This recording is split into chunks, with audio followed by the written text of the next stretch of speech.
The crazy news that they don't want to tell you. This is Coincidental Chaos, and today I'm coming to you with some quick facts. Let's read a book.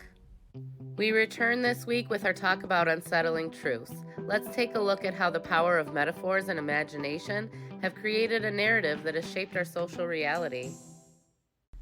One of the main metaphors America has used throughout history is the term, "In God we trust." We have it printed on our money. Have we not already seen enough of the fallacy and extravagance of those idle theories which have amused us with promises of an exemption from the imperfections, weaknesses, and evils incident to society in every shape? Remarks by President Biden at the National Prayer Breakfast. I pray that we follow what Jesus taught us, to serve rather than be served. I don't always do it. I pray to keep the faith.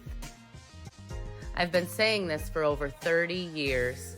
When I get asked to define America, one word: possibilities. One of the reasons why other countries sometimes think we're arrogant is we believe anything is possible. We hold faith in the American people, and every day we're a great nation because we're, at our hearts, good people. We do bad things when we get frightened. Those who stand for nothing fall for anything. We have been taught to pledge our allegiance to this flag that is supposed to stand for one nation under God, which only introduces this illusion of imagination that God's will supposedly was to expand an empire, to enslave and oppress people. It presents this fictional idea that if you're successful in doing so, you will be rewarded in this land, this promised land. This is not what Jesus promised. In fact, he was pretty clear.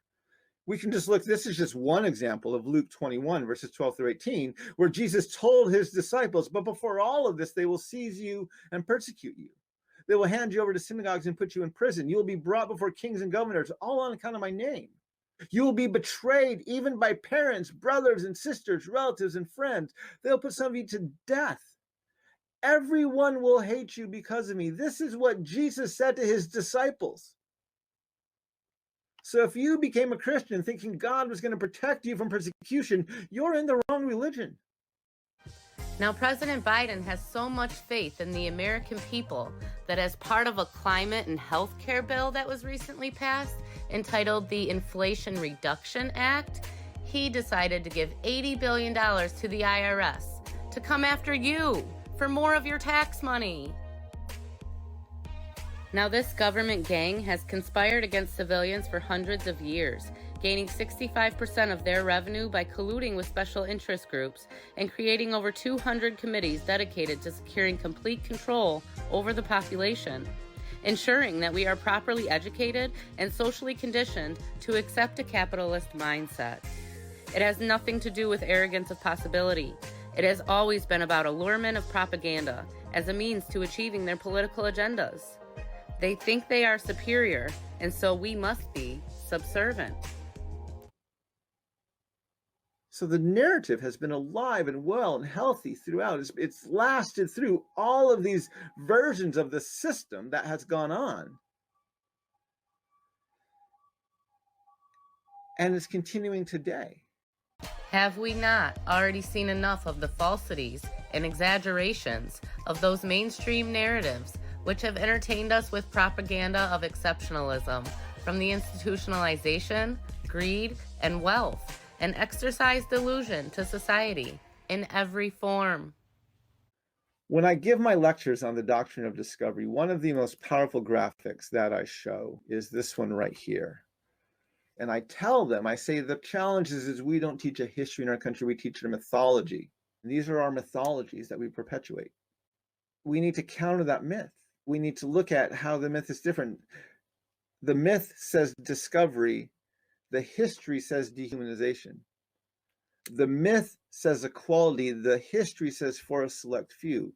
The myth says expansion. The history says ethnic cleansing. The myth says exceptionalism. The history says genocide. The myth says liberty and justice for all. The history says liberty and justice for white landowning men. The myth says Christian nation. The history says Christendom.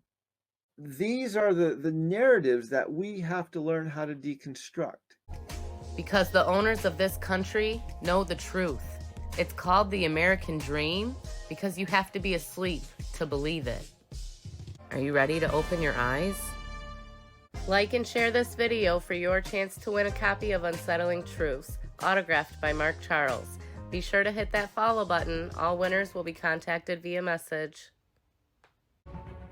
Well, I guess that cat's out of the bag. Follow me for more quick facts with Coincidental Chaos.